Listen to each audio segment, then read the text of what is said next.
hello, everybody. What is going on? And welcome to episode number 5 of the Husker Gutter Call-In Show, live show that is powered by your calls. And we'll talk about whatever y'all want to talk about. We'll be dropping the link in the chat a few times as we go along. Couple things to talk about, but like I said, the majority of the time this is going to be driven by y'all. So if y'all want to call in, we'll keep the show going. If we don't get enough call-ins, then we'll kind of wrap it up. So, like I said, we got a couple things to talk about off rip. But first things first, Brian, how you doing today, man? I got my pool set up today, so I'm pretty damn good. Ready for summer. Above ground pool? Yeah, hell yeah, dude. I'm about to say those. Yeah, in-ground pools. I made sure when I bought a house, it didn't have an in-ground pool.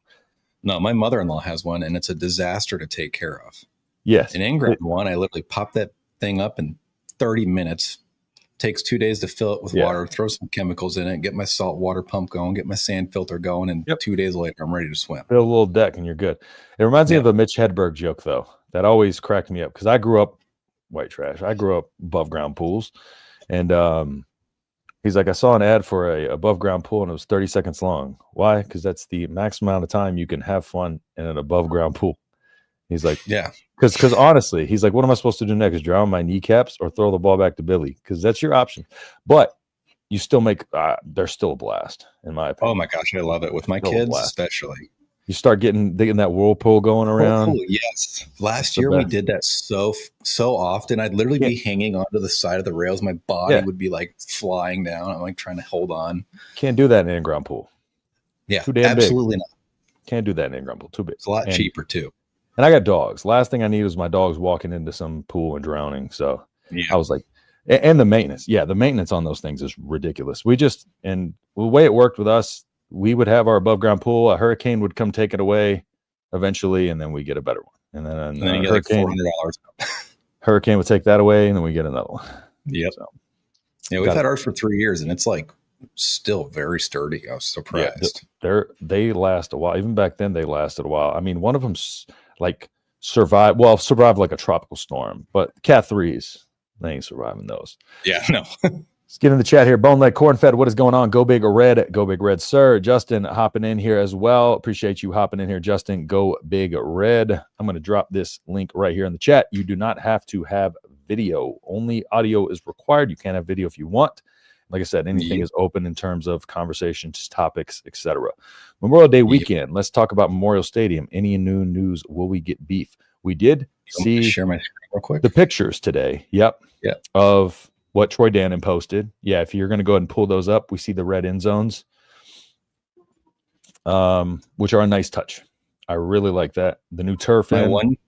My one concern is the back of the end zone line. I saw a comment saying that players might get mixed up, but then I saw another response that had a good point that like it might mess up the other team more than us because we kind of used.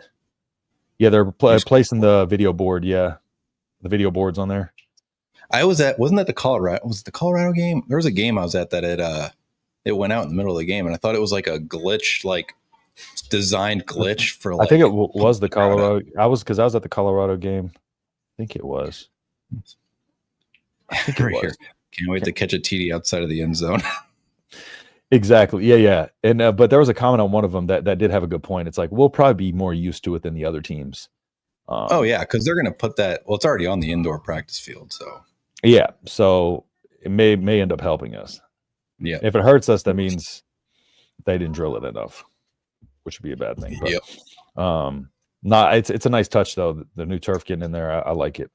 I like the upgrades. While like not major upgrades, currently they're still improving it. So yeah, defenses will lose out. Guys in the end zone could lead to us getting interceptions.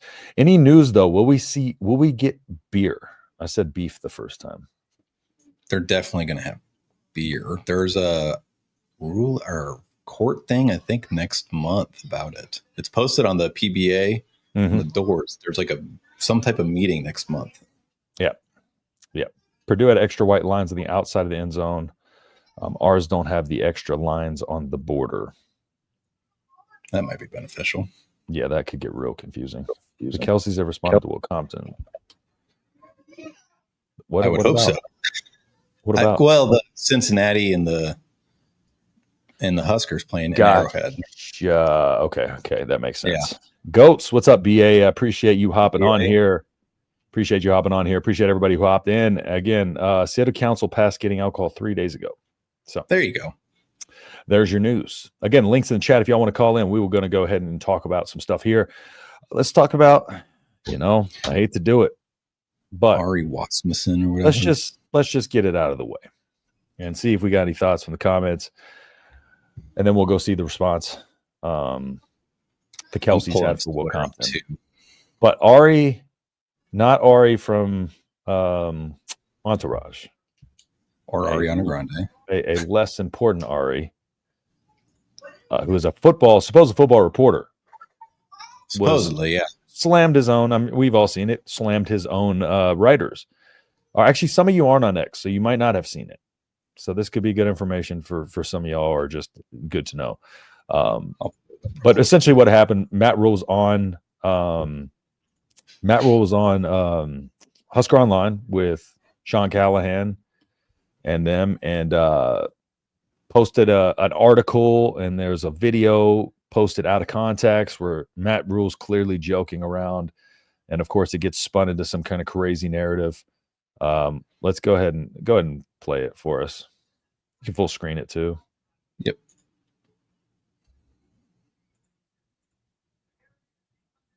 Oh, I got to mute. Attention to this playoff, the trajectory where we need to start kind of paying attention to this playoff talk. I don't know to what extent you pay attention to it, but what is best for Nebraska, in your opinion? Is it 12, 14, 16? Does it matter? Oh, the more spots, the better, man. Make that thing 40 and let's go. I mean, I think, again, the trajectory. Dang, man. Crazy. How dare he say that? Just get better. That's what no coach should have fun anymore on any shows. They should just be out here saying, unless we won the national championship or made the playoff, the only thing they should be allowed to say is just get better, apparently. It's such a clickbaity, like trying to draw attention. Scumbag. Yeah. Scumbag behavior. Yeah. And like what I was saying before we went live was like, not only did he double, but he like tripled down. Like people were calling him out and he just kept backing it up. And he was like, why don't you just read the article I wrote? And no one cares about the article you wrote. For one, it was doing so poorly, they made it free. Mm-hmm. And he like is so dense that he doesn't understand that he intentionally took something out of context for the sake of driving traffic to his shitty website and his shitty article.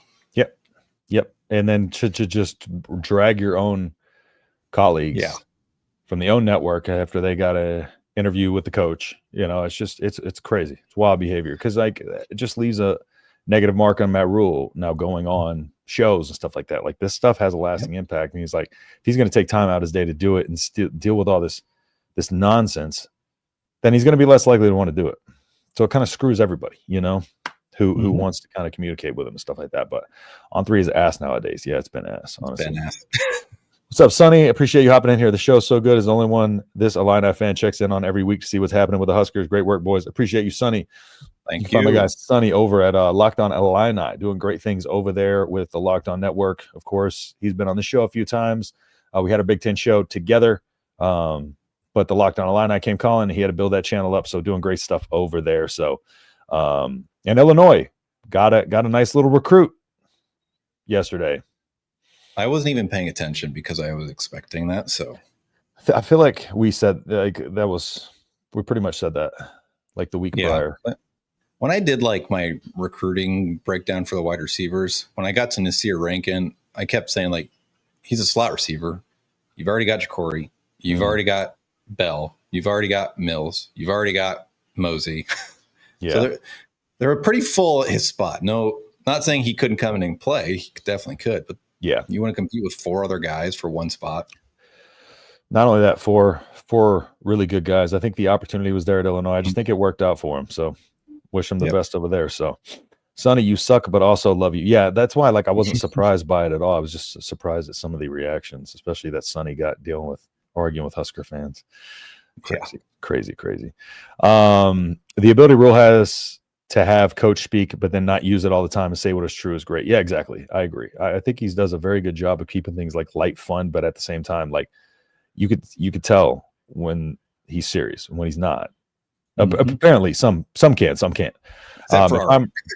Except for Ari. If I'm Rule, why would I ever go back to On3 affiliated show? That's what I'm saying. Exactly. They will get him no matter where he does his interviews. Who will return punts? We talked about this a little bit, but it's going to be probably our guy. What, Andrew Marshall? That's what I think. Andrew Marshall. Yeah, I'd have to agree. Yeah, was a better punt returner than he was kick returner at Idaho. He had really good stats as a kick returner at Idaho, but it was really low volume, so you kind of take it with a grain of salt. But his punt return stuff was pretty impressive. I'd also look for Jacory back there. Who else are you thinking? Could we see maybe even a younger guy back there? I don't know, because I think they want more experienced guys. But could we see? Yeah. I don't know. I'm just thinking of some wild card. I don't know if running back Isaiah 25. Mosey has ever caught punts. I don't know if Isaiah Mosey's ever caught punts. He did. He was a beast in high school, but in high school the punters usually kick it 35-yard line drive. Yeah. So I wouldn't be surprised to see if they try to rotate in some young guy out there and just see what he can do. But I think Andrew Marshall was kind of brought in to kind of be that guy potentially. Yep. He can kind of multi-purpose. He can play on defense. He can play as a return man. So he was kind of, and he was one that Nebraska went after hard. Andrew Marshall was not a very highly talked about recruit, but somebody that Matt Rule really, really went after pretty hard. So he wanted. He narrowed his group down pretty quick. Yep. It was Nebraska, Miami, and one other school. Exactly.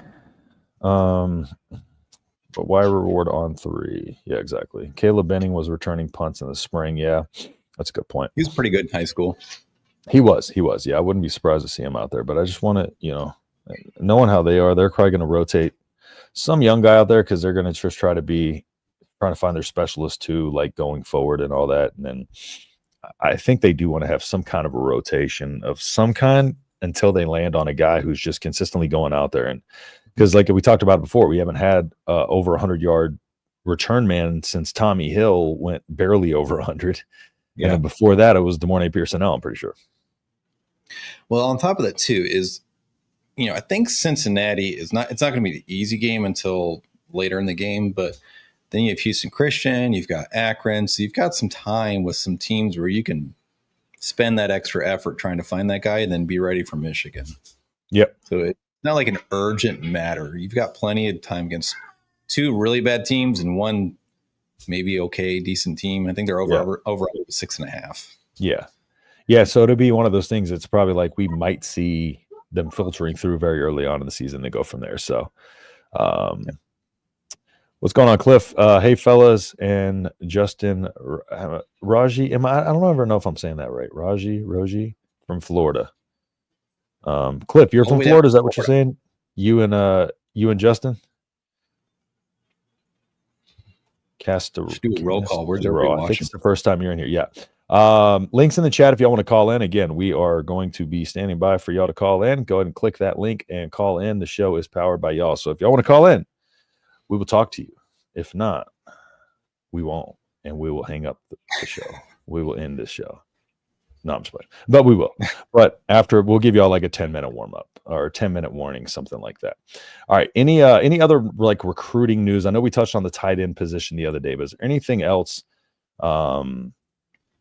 visit-wise? Because we did get an update on a visitor. Yeah, I just did a defensive line breakdown for recruiting. But on top of that, I also kind of went over Nebraska's recruiting strategy and how it was a really high-risk, high reward to reset their recruiting board as late as they did in the cycle. Oh, someone just buzzed in. Well, Mike on the line. Let's go ahead and bring Mike in here. Oh, let's remove Mike. Let's bring him back in here and let's try to put on a different one. There we go. What's up, Mike? Gentlemen, how we doing? We're doing good, brother. How are you? Good. So we're less than 100 days from kickoff. So that's a good thing. That is a good thing. Yeah, very good. So I've been thinking about this a little bit. Does Nebraska do just enough to beat Cincinnati? Or do they come out and do they try and demolish Cincinnati? We were actually talking about Tuesday before. The reason I asked that question is you want momentum going into Michigan, but do you want to show your hand too early? Just win, baby. I don't care how you do it. Yeah, exactly. Like Brian just said, we had actually talked about this before Tuesday's show. What would be a good showing? And I think no matter what, like even if Nebraska, the way we're expecting Nebraska to be this year, and looking at Cincinnati's team, like Nebraska, for all intents and purposes, even if they keep it very vanilla, should win this game by more than 2 touchdowns. Yeah. In our opinion, for it to be like a good start to the season the way we want it to be, I don't feel like we can just sneak by Cincinnati by a touchdown. Like I feel like we need to come out and really kind of make a statement that this team is different. Because I think previous years we would expect to potentially sneak by, right? But now this year, supposed to be turning a corner. We need to beat teams like that by multiple scores and not just survive. Right. Hold on, guys. I'm going to mute my mic. My kid's knocking at my door here. Oh, you're fine. My kids are upstairs doing all sorts of stuff. But I think, too, right, looking at Cincinnati, the way I look at it is it's the first game of the year. You're at home, essentially. You're going to have a big crowd advantage.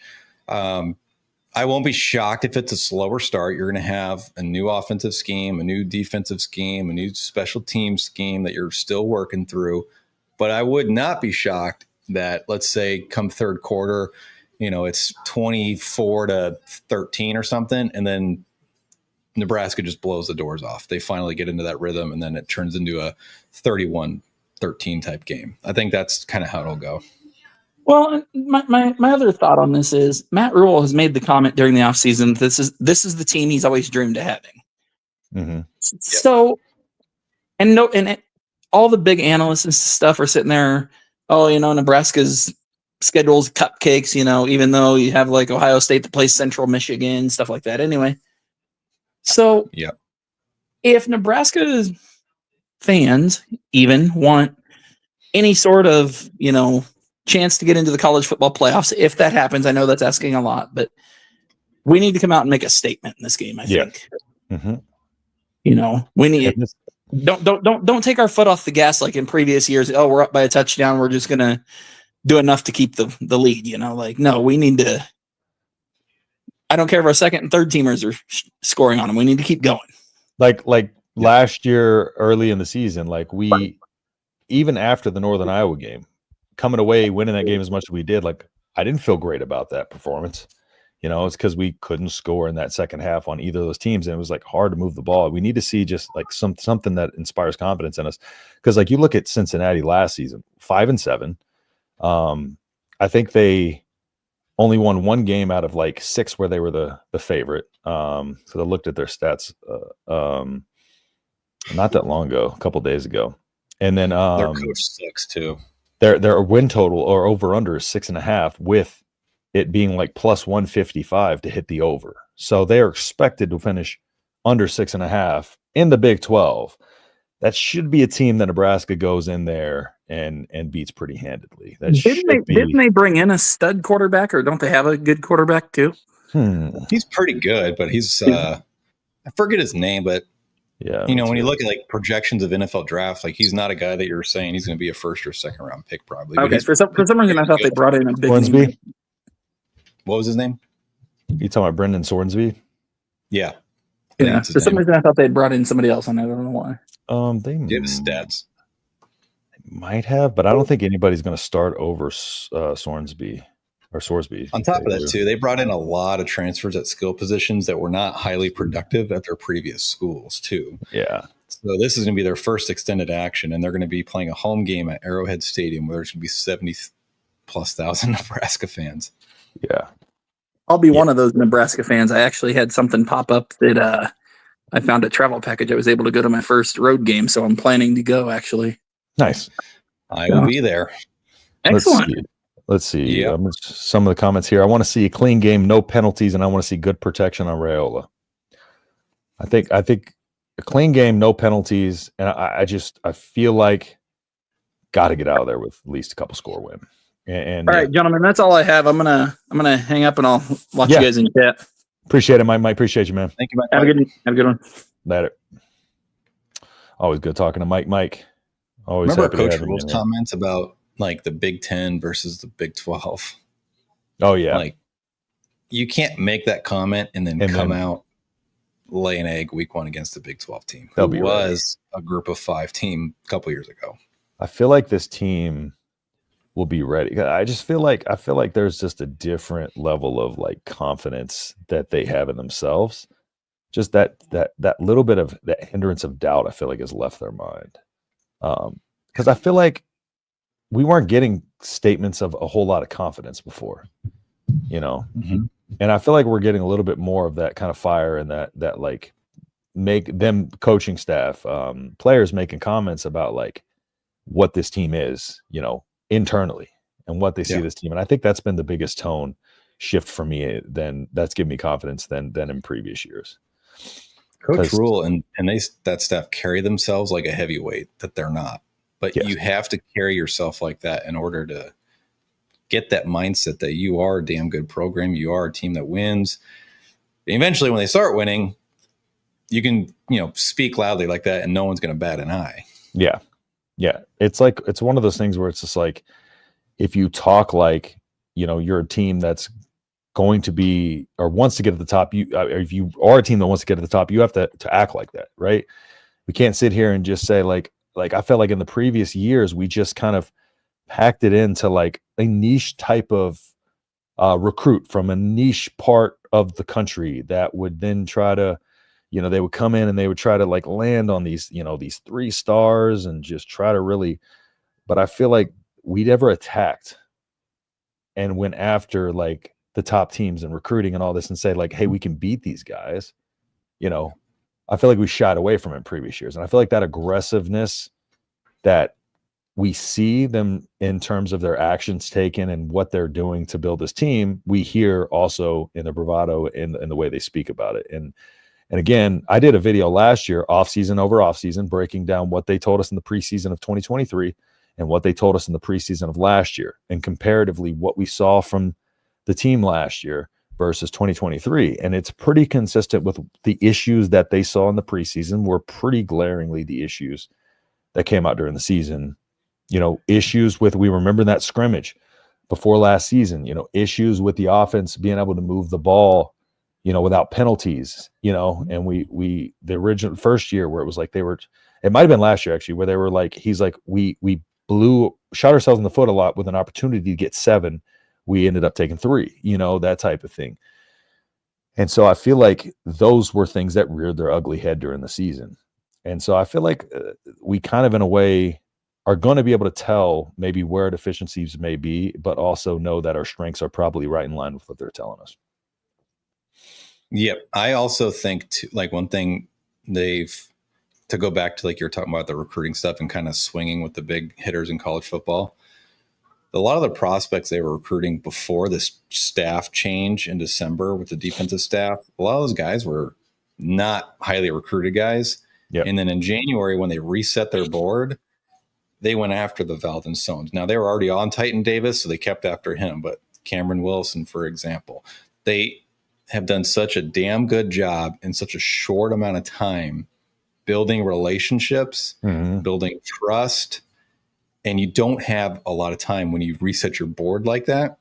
The fact that we have over 25 confirmed official visitors coming in next month, the fact that we have 9 offensive linemen, a lot of them being 4 stars coming in, and there are a lot of these guys were January recruits that were not originally being recruited. It's a testament to their authenticity, which Trey Taylor talked about, and it's a testament to their commitment to go out swinging, basically, is kind of how I look at it. Yep. Like, they know they have to make changes quickly. They have to bring in dudes that can make an impact right away.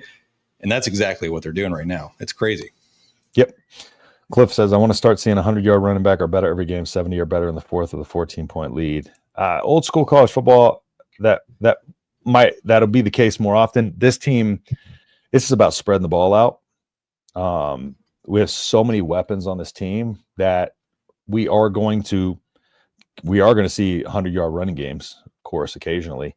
But I think for the most part, this is going to be less focused on like, let's go out and have a 100-yard rushing game, 200 yards on the ground, to let's find the open man. Let's take what the defense has given us. If they're giving us stuff in the run, let's take it. If they're giving us stuff in the pass, let's take it. Let's like hammer in on those weaknesses. And I think that's kind of the approach that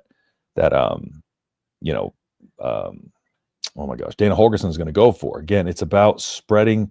The entire point of the West Coast, or the air raid offense, is spreading the field out wide, like horizontally, right? So that way, you free up those areas. Linebackers, DBs have to cover more space. So you're making them cover more grass, and opening those windows up. And eventually in the air raid, the offensive linemen usually will have wider splits, which opens up the run lanes a lot more. And so that spreading out of the field wide is going to open up those run lanes in the middle of the field, and then attacking those run lanes in the middle of the field is going to allow them to open that field up wide. And you just kind of attack it that way. And the one thing about the wider splits, you have to have a little bit more athletic linemen in terms of their quick first step and all that, but it worked pretty well last year. So I think that's going to open up a lot of opportunities in the run games that weren't there this past season, because it's just going to be less of like forcing things under what Satterfield did. It's just going to be more of just taking what they give us and making them work a little bit harder, less thinking, just more going with what we see in front of us. Yeah. And I think you'll see some more tempo stuff too. We saw a little bit towards the end of the last couple games that Holgorsen was here, but I wouldn't be surprised if you see Nebraska go tempo, just to be a change of pace, just to, if they see the defense has the wrong personnel for what they're trying to do. And let's say they get like a 10-yard run and they're like, okay, they're in the wrong personnel. Let's go tempo here, and we'll keep them on their heels. I think that's going to be something to do more frequently. Correct. Yeah. And I running the ball late in the game, though, that is definitely where they want to be, of course. But I feel like last year last year, the way I would describe our second half offense was it was playing very much not to lose as opposed to trying to win. They put way too much trust in the defense. And so this has to be way more aggressive in terms of throughout the fourth quarter. So I would definitely see that tempo that I think he's talking about, more so because we've seen it time and time again. Like, we got 3 touchdown leads. All of a sudden, right, our offense is not moving the ball in the second half. The other team scores 1 touchdown. It's two touchdown game, but it feels like it's like a 1-point game. Like the Colorado game, exactly. You feel the wheels about to fall off, and it's like one little third down that usually makes the difference, right? And Nebraska State has so many third and longs. There was just like no confidence the last couple of years that we're getting those. And so it's going to be a matter of still taking what the defense gives. So even if the fourth quarter, if they're dumping off short pass, 2-3 yard passes, that's what they're going to do. But they're going to take the easy pass, keep the clock going, keep the change moving, and keep their defense on the field and keep their defense rotating or keep them from rotating and try to keep them out there as much as possible and wear them down, even in the fourth. Yeah, and even with like the shorter passing game, it's essentially an extension of the run game too, because they're so quick, they're so high efficiency. Where I like to use this comparison, and I just thought of it about 2 seconds ago. So if you remember back to that Colorado game, Nebraska's up 28-0 at halftime, right? Fourth quarter comes, it's 28-10. Nebraska's obviously just playing keep away at that point. They're going to burn clock, try and not let Colorado score. Colorado got the ball with like 5-6 minutes left in the game. And granted, yes, it was like a 3-score game, but you still kind of had that anxiety that, hey, if they get a quick touchdown here, we know we're very likely about to go 3 and out and not burn a lot of clock because Colorado's going to use their timeouts wisely. Because we knew they were explosive, too. We knew they were explosive and could score quick. Yeah, and so you still had that anxiety about it. Then you turn around and look at I think it was a Wisconsin game where it was still kind of out of reach. Nebraska like a 2-score lead, maybe it was like 17 points or so, but they had the ball in the fourth quarter. And what does Holgorsen do? He attacks. Short passing game, good running game. He attacked, scored a touchdown to go up, 20 points or something like that, ended up being. And that was like the nail in the coffin. And that difference between what Holgorsen is going to do and what Satterfield did do is going to be the difference for Nebraska in the fourth quarter of games. 100%. 100%. And so let's see. Going to this one, can you imagine having a missed block and Raul banged up all year on a hard hit? I mean, he was banged up all of this year with a back injury. But, however, I'm going to tell you this. If he didn't get injured last year, knock on wood, outside of a freak injury, but in terms of how many times he got hit last year, he's not going to get hit as much this year.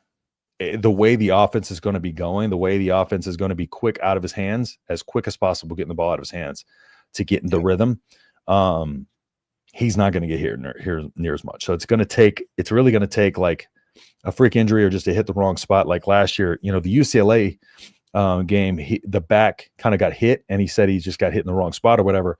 But that was a back injury that he had been dealing with already, and it kind of flared it up, and his back was spasming in that game. And I don't know if y'all have ever had back spasms. I have back spasms.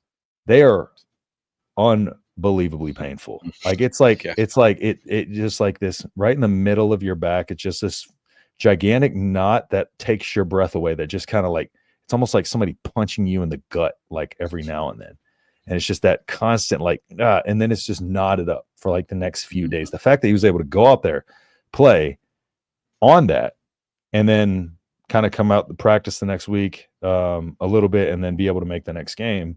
He's tough as they come, and he's a big body quarterback. Like, he is a big old quarterback. So, I think it's one of those things. I think he'll be okay as long as he stays within the confines of the offense. Make sure that he gets down when he's scrambling on slides and stuff like that. So, I think we'll be all right. I think he'll be okay, but I don't want to imagine that at all. Nope, because then you're stuck with Jalen Gramstad. That can happen to any quarterback, though. Yeah. And I'm gonna be honest. We love Jalen Gramstad. We do not want to see him starting quarterback for Nebraska. Just I know a lot of people love the NIAA. He was a winner and all that stuff. We don't want him taking a snap right It's now. a good story. Let's keep it at that. Yeah, exactly. There's levels. Husker Wrestling. Joseph Doherty, always shout out Husker Wrestling. Shout out Husker Wrestling. We got to do it every time. Joseph, appreciate you, man. Cliff's out of touch with college football. Cliff's not out of touch with college football. I just think Cliff likes the old school ways, man. Cliff wants to run the damn ball. That's what my hat says right there. Tote that rock. I'm echoing a little bit. You want to back up in? Appreciate it, man.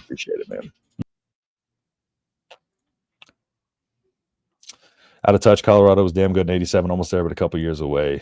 The 100-yard rusher every game is out of touch. No one cares. The 100-yard rusher, that's not a common thing anymore. Another reason too is wow, I'm just hearing myself even worse. Try it again. Sorry, guys. Not sure what's going on here. This happens every show with this StreamYard. So, but yeah, the thing about it is the running game, of course, has lessened. Like, people are not using the running game as much. But another part of it is spreading out the field has become such a big part of the game. It's just become such a pass-happy league that the short passing game has almost become kind of an element of the run game as well. And so there's a few things to it, but you also don't have those big-bodied, like, bruising running backs that their bodies could take 300 carries a game.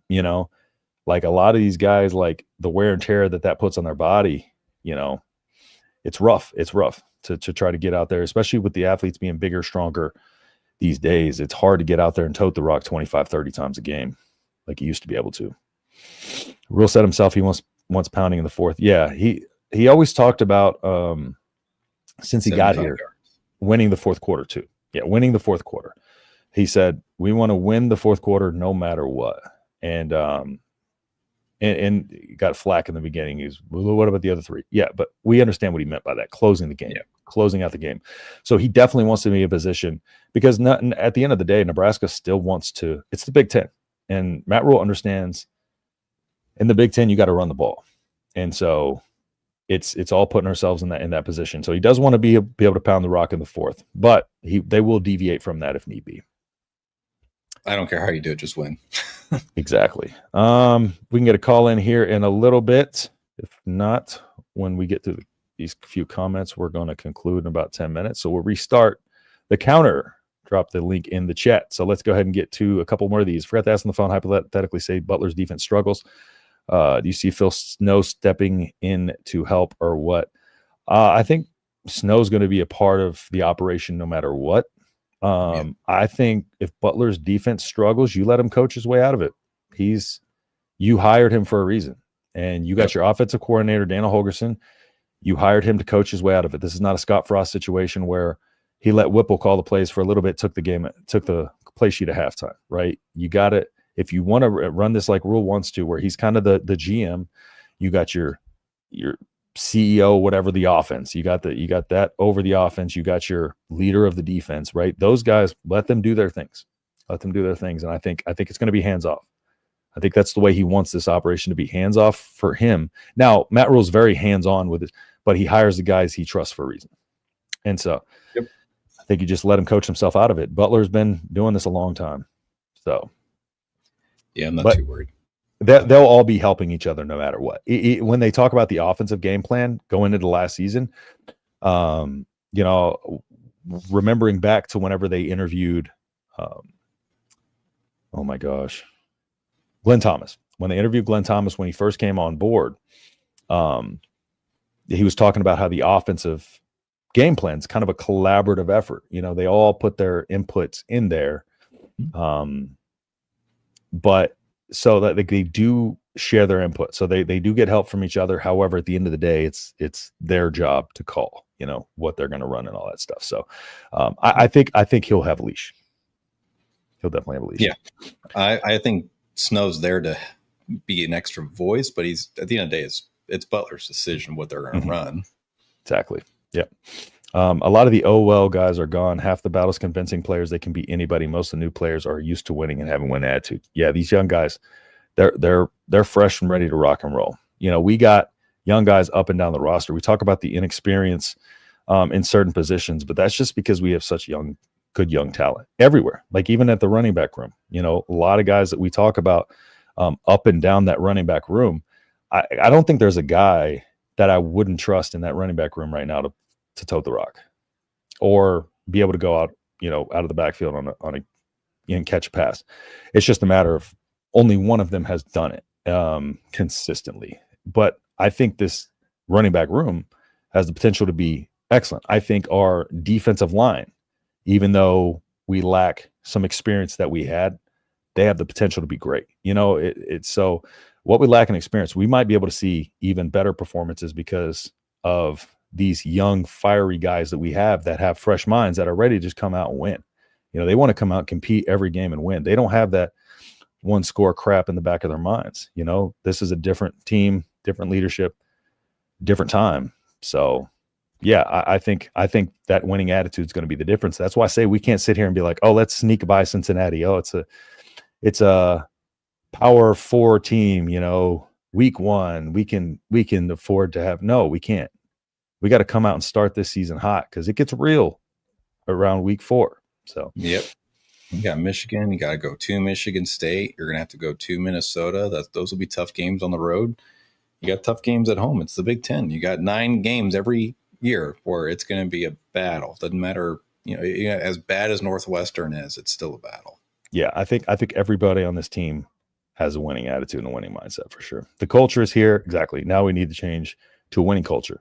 Again, I think they're there. The winning the games, of course, it still comes, but creating a winning culture happens before that, right? You create the winning culture and then you win the games. And I think last year was that big step we needed for sure to iron the ship out. But if you have a season without self-inflicted penalties, then that tension will ease in the fan base. Agree. Yeah. And ill-advised turnovers, self-inflicted penalties, but yeah, ill-advised turnovers and all that. Yeah. But again, I think those mental lapses are out of the program. It's going to happen here and there naturally. It's just part of football. You can't let it snowball. You can't let it snowball. That's what's always been the problem. it was the same feeling that we got. It felt that tightness was the same that the players had. As soon as it was a 3-score game, it become a 2-score game. And it felt like in previous years, they had that same kind of tightness, like, oh crap, here we go again. We can't let this get off the rails. Now they're reacting, they're playing loose and free. When you're thinking out there on the football field, you're going to be a half step late, you're going to make mistakes. When you're just flowing and reacting to what you've been trained for, what you've grew up doing, the fundamentals, the techniques, and just react, that's when you have a football team that's going to go out there and win. So as long as they're not thinking too much about this, as long as they're not thinking about that stuff, they're fine. Snow is already heavily involved. White obviously didn't like his involvement. Yeah, potentially. No, Potentially. Yeah, potentially. Rashawn, I appreciate you hopping in here, man. Great day, fellas. Quick check-in. I appreciate you, Rashawn. Speaking of the running back room, Mekhi Nelson, Rashawn's son, is also in that running back room. So perfect time to speak about it.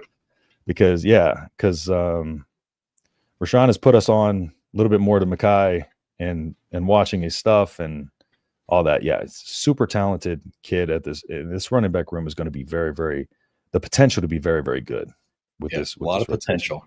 Yeah. I think the biggest thing comes down to what is Quentin Ives going to be. And again, Quentin Ives been my guy since he got here. So I'm still backing my guy, Quentin Ives too. Great day indeed. What's up, Joseph? Mr. Nelson. Hello, sir. Hope all is well. Yes, sir. Hope all is well. Appreciate you hopping in here, man. The more run success, the cleaner the quarterback jersey, the more success offensively in general. Again, the running success is only part of it. This offense is going to be a lot of, we saw it kind of in that USC, just go to the stats I had broken down when we talked about when I had, because during the season I break down kind of the offensive numbers and where we target on the field. And we had targeted, I think 9 times. We were 3 for 9. And the last game that Satterfield was the OC to the middle of the field, targeting the middle of the field, 3 for 9 or something like that. The first week with Satterfield, that middle part of the field, that short middle, we were 12 for 12, 100% accuracy. And obviously the offense played much better that next game. And all that was coming out early in that game and getting Raiola to see some of those short little 1-2 yard dump passes, again, taking what the defense was given, getting the offense at a rhythm, getting some tempo going so they can hurry up and get to the line. And Raiola seeing a couple of those balls go into receiver's hand, that gets him in a rhythm. You know what I'm saying? And then you use that, wide side of the field, you bring that underneath and you bring everybody down and you try to beat them over the top. And last year we had troubles with deep ball accuracy, but I think that'll be kind of fixed this year. I think Raiola was a little jumpy in the pocket, naturally so. He took a lot of punishment this season because of the offensive play calling. But so, yeah, I think it's going to be a combination of everything. It's a run success, but it's also getting those little short passes that aren't the sexy ones, the 1 to 2, 3 yards, but that puts you in, you get a couple of 2-yard passes. 3rd and 10 is way different than 3rd and 6. It's a whole different playbook. 3rd and 6 versus 3rd and 10. I think 3rd and 7 and longer, it's a whole different world of a playbook, So little differences, little things like that make all the difference in the world for sure. Oops, we need somebody to call in here. So I'm gonna drop the link one more time. We are dropping it one more time. If we don't get a call, I'm gonna quickly go through these comments here, and then we will conclude the show after this.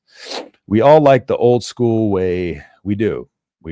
That's because it was what's successful. It's what got Nebraska wins. So it's natural we're going to be partial to it. Yeah, but running the rock was fun. But it's just you gotta adapt with the game. What's up, Pit Snipe? Appreciate you hopping in here, sir. Let's see. Rashad agrees, Cliff, for sure. Howdy, Mr. Pitt. Let's see. Need to look at your latency mode for the echoes. I feel like I've tried everything. It's on, I think it's on, it's got to be on Brian's ends for some reason, but I don't know if it is. I don't know what. I think it's something with my, but I got like my audio, my audio interfaces. Mine's through an interface, not my computer. So mine goes through my computer. My interface goes into my computer. It's something on there. I'll look up latency mode, see what that is. I feel that Butler is going to have a great second year. Holgorsen too. Butler is going to have a great second year. I talked about this whenever we were talking about the defensive coordinator hiring, and I mentioned this when I was kind of breaking down the guys I would like.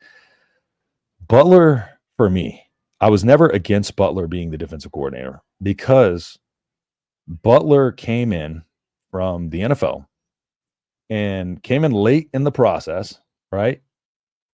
Not only that, came from the NFL, had to learn the 3-3-5, right? Because what he said when he came on board was he said that I have to come in, I have to learn this defense before he even spoke with the players. He's like, I want to kind of learn the ins and outs and the nuances of the defense, the terminology, those things. He came in as a student and wanting to learn this because he knew, therefore, he'd have to eventually kind of, implement it. So he came on, he learned that. Then he got with the players. So he was kind of almost like integrating his defenses and learning this defense and working with the DBs all at the same time. So like, that's why last year I felt like we couldn't get a really good, and all of the injuries in the DB room, like all that stuff. Yeah.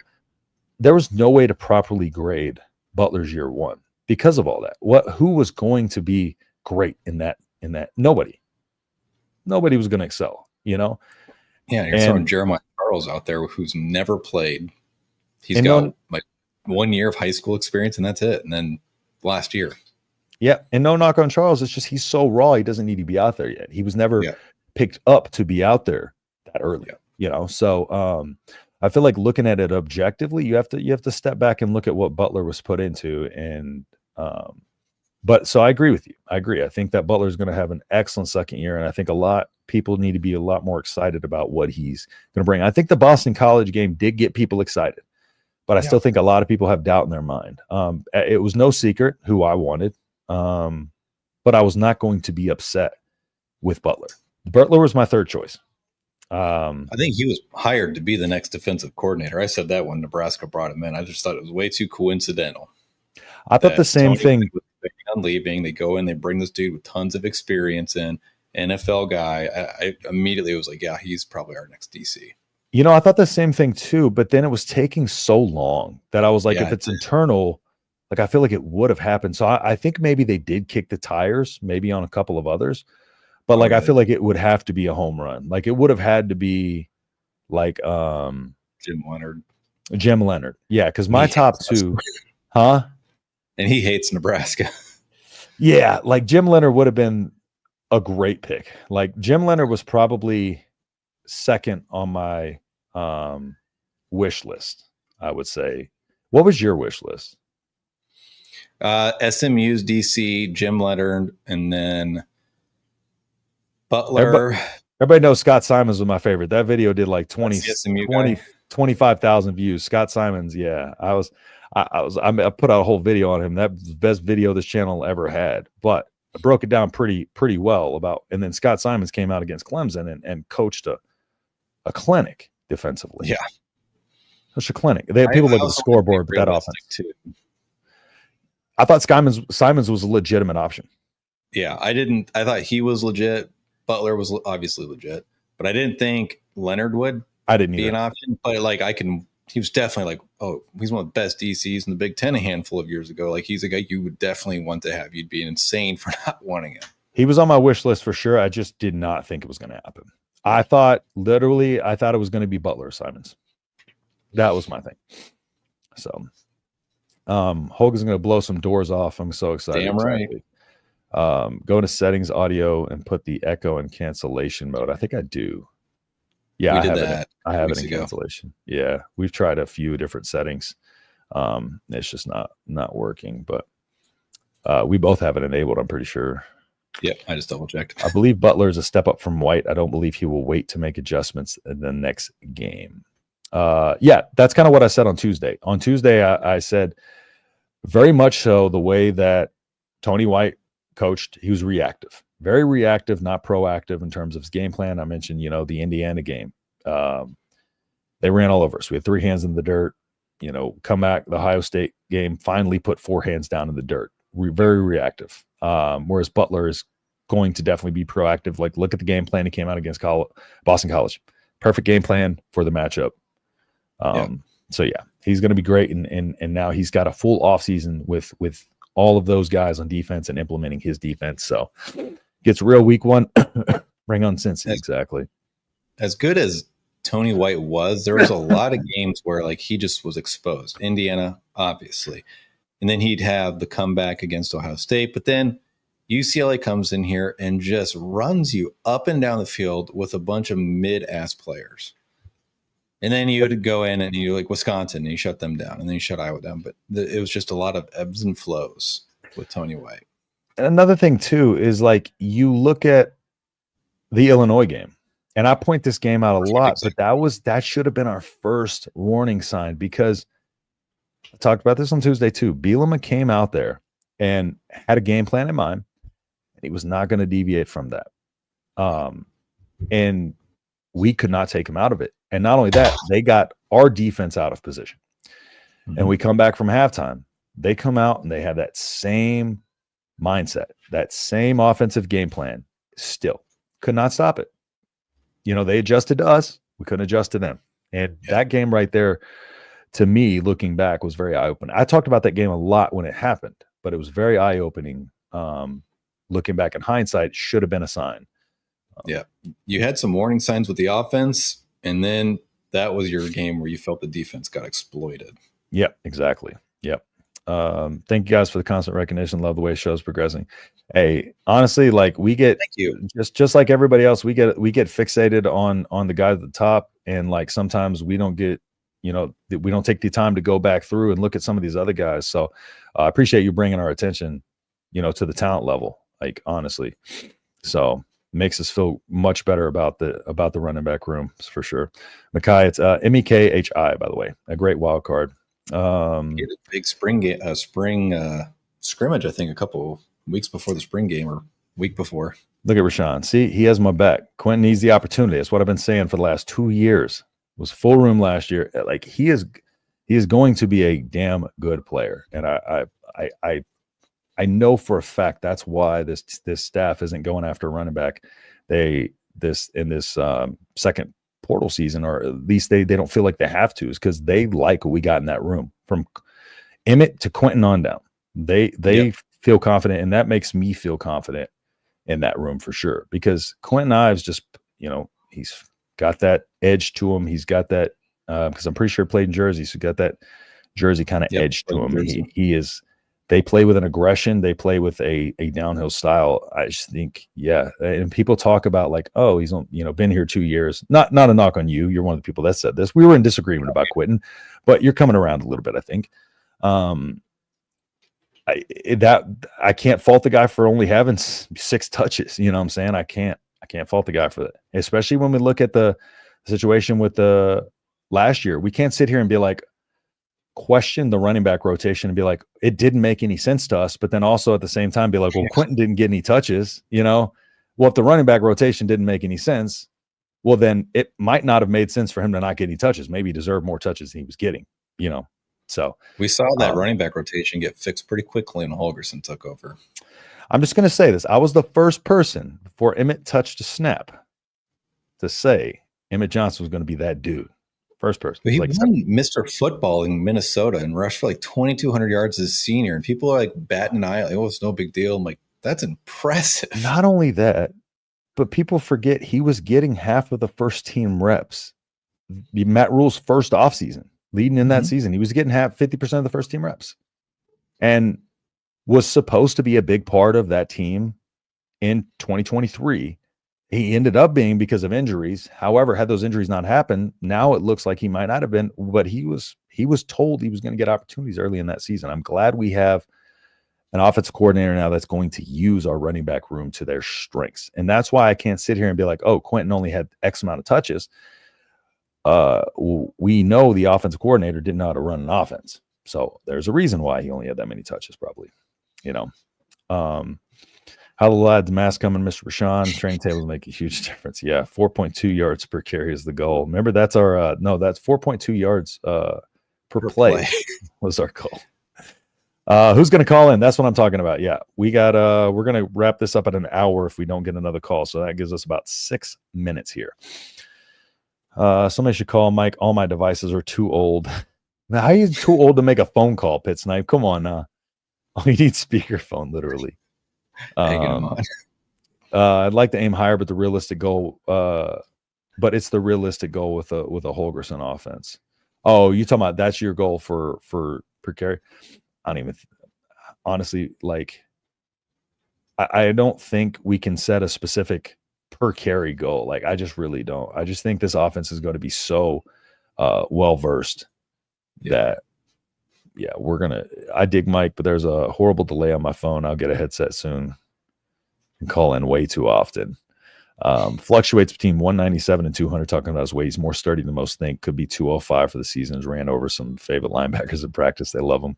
Cornerback won't like to tackle him. Compact, man. Compact power. Get underneath those guys. Yeah, they don't like it. Fist bump. I'm excited for him too. I really am. And we'll be doing a film breakdown on Mekhi as well too this offseason. So if Tommy Hill hadn't had a foot injury, our DB room would have been totally different. Healthy Hill and Wright would have been great in my opinion. Yeah, and Sierra coming in late in the offseason process too. Because I did a video when Sierra came over just on him. But yeah, like now having a full offseason with Sierra and some of these guys getting healthier. Yeah. And Tommy Hill, for all intents and purposes, his coverage grade the season before, he was up there with Kamari Lassiter and Kool-Aid McKinstry. Kamari Lassiter went to the Texans and was one of the better defensive backs in the NFL this season, believe it or not. And then Kool-Aid McKinstry, of course, we know how good they were in college. One played at Alabama, one played at Georgia. They were both top 25 in coverage grade. And he had put on about 15 pounds, Tommy Hill, last year to be able to play a little bit more downhill. So, yeah, that foot injury was very, very unfortunate for him. Absolutely.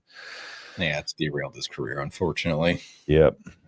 I like the confidence they put in the running back room. I'm at you and you now, Jay. Yeah, exactly. Justin was – I hate to be that guy, but I'm just like – I nailed it with Emmett. Like, Emmett's my guy. Emmett's my dude. Chestnut checkers, our coaches are into development. Yeah, 100%. Exactly. All right.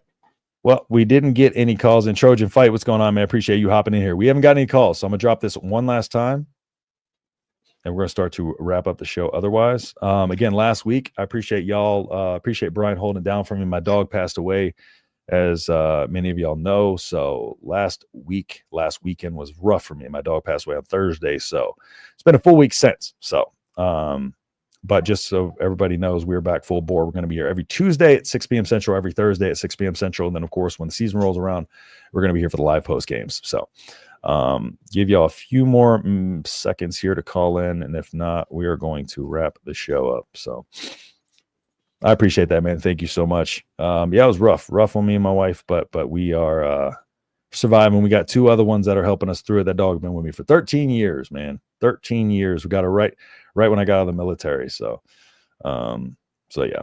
But if we're not going to get any calls in, I love hearing that from an inside perspective, Rashawn. The whole developmental program philosophy just gets harder and harder. Happy to hear they're hanging on to the thing about me to just pay for everything. Well, the thing about this is what it's all about. To me, being a part of a developmental program philosophy, I don't think it gets harder and harder. Because here's my take on it. You look at Ohio State. Again, I talk about this a lot, but they put more 3 stars than anybody in the NFL. All the programs at the top are developmental, but they also can, snag the big fish because they win. They got money, all that other stuff. Being a developmental program is just part of winning. There's more of a emphasis on it now with rule. Can you back up and come back again? Sorry. There's more of let me let him back up first. There's more of an emphasis on it right now with rule, but also there's the expectation of it. When players come on, rule's not going to sit here and tell them, hey, you're going to come on and you're going to play immediately, or this, that, and the third. They know they're coming in. One more time. Sorry. Good. Okay, they know they're coming into developmental program. So as long as the expectation's set and they know what their plan is, they know, I feel like that's all you need to really just kind of to hang on to that. You know what I'm saying? And just know, Nebraska, as we kind of develop these guys, it'll show more proof of that development, and the guys will definitely want to come there. So We have something special brewing. I'd love to hear that. Love to hear it. Chuck's here too. Yep, Husker Chuck, I appreciate you hopping in here, man. Thank you for the condolences as well. You hear Trey will be at the Husker game 7-on-7 tournament. Peer recruiting is out. He's been peer recruiting like crazy. Yeah. Peer recruiting like crazy. He is Most a of Husker. it's 7 stuff though. He's a Husker through and through. 100%. Us talking to him, we got that vibe very quickly. Did you talk about Kelsey's response to Will Compton? If so, I missed it, and we'll rewatch it. We didn't, but we can. I imagine it's findable. Yeah. Not much, man. Just chomping at the bit for the new season start. Yeah. Because I think somebody had said what he said earlier, but I didn't actually see the response. Promise you guys just need to switch gears. Third year, y'all foresight. Exactly. That's why I'm like, I know Vegas would be in kind of conservative with their 7.5 over under. This team, at the minimum, 8 wins should be like where we want to be. Like I feel like this team is 9-10 win potential. We talked about it yesterday. To get to 10 wins, or a minimum of 9, you split the California teams. Right? What was the other one? Beat Michigan, split the California teams. Another loss. Beat Iowa and split the California teams. I think you're looking at at minimum 9 wins. Yeah. And then you got to just pull one upset. The Michigan game, the Minnesota game, they play as tough, but I still think even though Minnesota plays as tough, I think Minnesota plays as tough in down years. Yeah. This should be a year that we beat Minnesota, like beat them. Handedly. So, but yeah, this is definitely the year we're turning around. Again, the staff's in place, the players are in place. So 100 days to go. Birthday in 5 hours. Husker Chuck, happy early birthday, my friend. Happy birthday. How are you going to be? 24? How much fun would a top 10 matchup be when you come to Lincoln, Trojan? That would be pretty cool.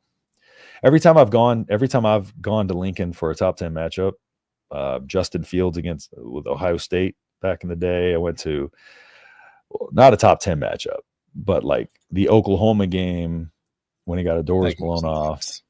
That game was wild though. Michigan in last year. So Lincoln Watkins narrowed his official visits to just 2 teams today. Saw that. Check my video out. I just talked about Lincoln Watkins. Yes. Yeah. Videos on the channel. That he posted earlier, Brian posted earlier. So that would be awesome. I don't think USC will make it that far undefeated, though. They're going to be a good team, man. They're going to be a very good team. Let's see. If we go 9-3, the losses are probably Michigan, USC, and Penn State. Ooh, I don't know about that. So I feel like that's Michigan's going to be a closer game than people think. Yes. I don't think USC is as good as people think either. Michigan just doesn't have a set quarterback. Yeah, but and their starting running back rushed for like hardly anything last year. He has no experience. Yeah. So if we come out with play Cincinnati, should beat Cincinnati, should beat Akron, should beat Houston Christian. Michigan at home. Okay, so let's just sit on that one. So let's say 1, 2, 3. Michigan State should be win 4. Maryland should be win 5. Minnesota, like I just said, should be win 6. But Minnesota plays close. A lot of cases. Beats us some years. Northwestern should beat. They were scrappy last year. Should beat. That's 7. USC, let's keep that one 50-50. UCLA, let's keep that one 50-50. Yeah. Penn State, let's go ahead and chalk that up as a loss. Iowa, let's say 50-50. So there's 4 50-50s there. So we got 1, 2, 3, 4, 5, 6, 7. That puts us at 7 wins right there. So no, 8 wins. Puts us 1, 2, 3, 4, 5, 6, 7. 7 wins. Okay, so then we come over to what's our highest percentage chance to win a game? Let's say I would probably say UCLA out of the rest of those. Probably Iowa.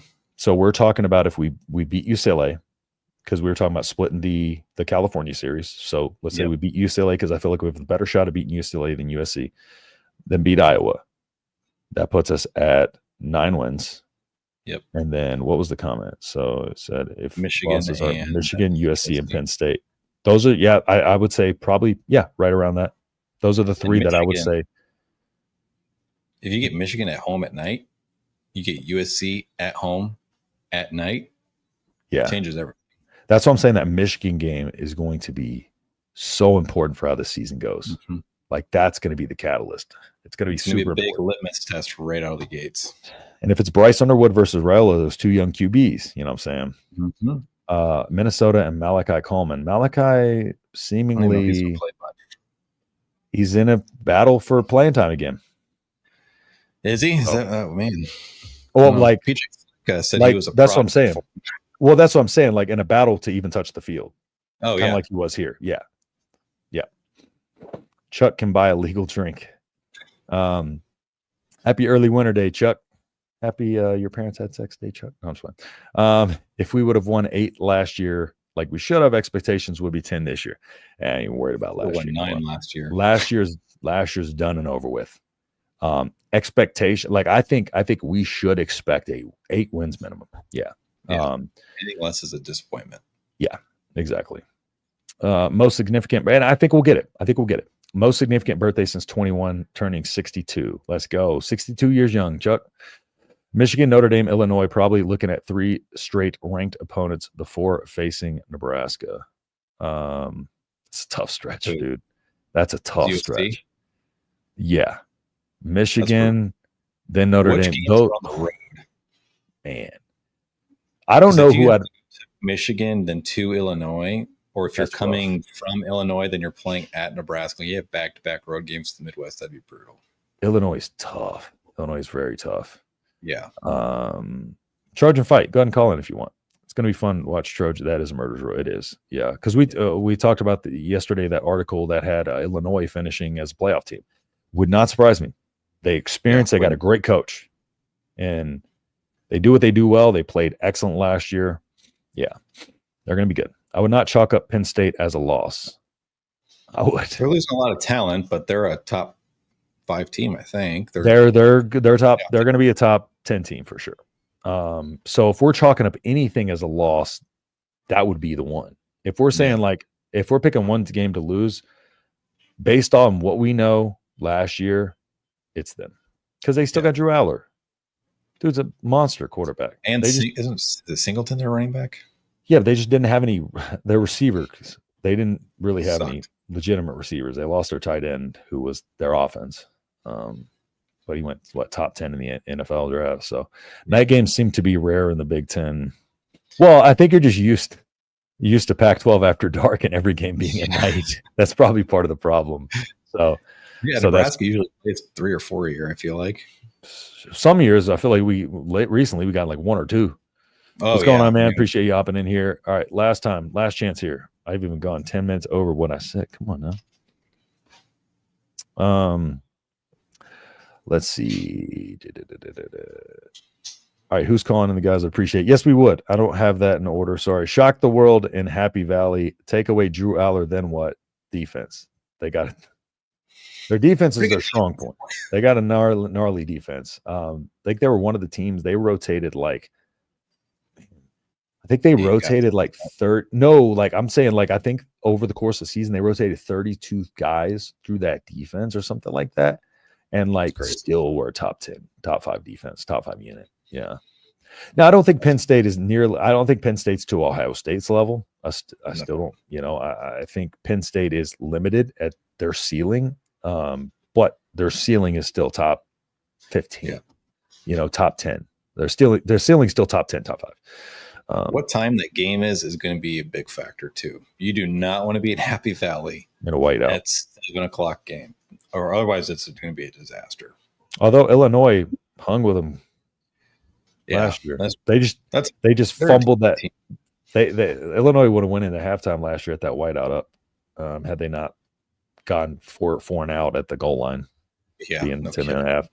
Totally true. All the Pac-12 games used to be midnight. Yeah, and I'm in Arizona, so. That was always perfect for me. So nobody wanted to watch them outside of the West Coast. Exactly. All right. Well, we didn't get any calls in after Mike. So we're going to need y'all to do better next week for us to keep this show rolling. Okay. Because otherwise it's going to turn into a second live stream, which that's not what we want. That's not what we're trying to do. But again, I appreciate everybody who did tune in. Thank y'all so much for tuning in. As always, we appreciate even so much as y'all tuning in, dropping a like on the stream, leaving a comment, letting us know your thoughts. Penn State at night would suck. Super short turnaround to the Iowa game. I doubt it'll be at night. If it is, great experience though. And I still think this team can beat Penn State at night. You know, I'm going to go to the game. I think consistency wise, of course, like we're going to say Penn State just because they've been the more consistently good team over the last few years. Nebraska's ceiling can beat this Penn State team for sure. Yeah. We don't mind a second live show. It's not what this is supposed to be, Pitt tonight. Supposed to call us. Yeah, we have live post games. We have live post games coming during the season. Question for you, Justin. Ask away, Mike. Go ahead and ask away, and then we will conclude after Mike's question. Trojan, if you ever want to call in, and you don't need video, just need audio. So, but Brian, what do you got coming up? Any news, anything to put out besides the video today? So tomorrow we'll look at linebackers. Jordan Campbell announced his official visits for the rest of the summer. It's Miami, Nebraska, Michigan, Missouri, and one other school. Could care less about the other schools. It's going to be down to Nebraska. It's going to be down to Miami. He's very firm to Miami, but there seems to be a little bit of crack that Nebraska has slipped through, and they're really getting a good chance to flip Jordan Campbell. For sure. Yep. Is it possible to do the show earlier or later? Reason I ask is other Husker shows are on during this time. Potentially, yeah. I mean, y'all let me know what I usually have my boxing training like earlier in the day. But so what were the times? So he said maybe like 5 p.m. or 8 p.m. Central. So that would be 3 p.m. my time or 6 p.m. my time. I'm good with either. I just have to clear it with Brian, but yeah, we can do 8. Yeah, because I wasn't sure what other Husker shows are on. So if y'all want to let us know if y'all would like 5 p.m. or 8 p.m., I think probably 8 p.m. would be better. Maybe the later time would do better.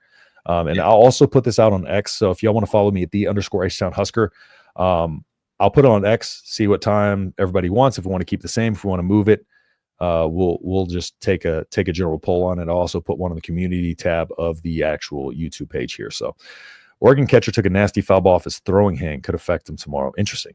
Okay. Interesting. Good to know. Sports night. Sports. You know what? Words. You know what? If you want to watch, Sean Callahan, go for it. Words are hard for me right now. Yeah, if you want to watch Sean Callahan, you get Matt Rule in trouble. Go right. No, I respect those guys. I can tell people all the time, like I don't view other channels as necessarily competition. I think we all help each other funnel Husker content into people's algorithm. There's a couple channels I don't agree with. Never mind. People that run them how they do things, but for the most part, it's all good fun. So if we are interfering with another show, we could move the time around and see what we need. So, okay, Mike, see all Sean I need. So Sports Nightly is not Sean Callahan. I didn't even know what Sports Nightly is. But all right. Well, I think that's going to wrap it up here. Like I said, be on the lookout for that coming on my X page. I will put out a question either tonight or tomorrow about what time you want to do the show. And then be prepared for the next video. Brian also put out a video today, so if you want to go check that out, it is up on the channel. So thank you everybody who tuned in. I appreciate everybody's contribution to the channel as always. Brian, anything else before we head up? Nope, we're good. All righty. Well, thank y'all again for tuning in on this fine Thursday. We will have content coming for y'all over the weekend. And with that being said, we will see you on Tuesday in our live stream. Peace.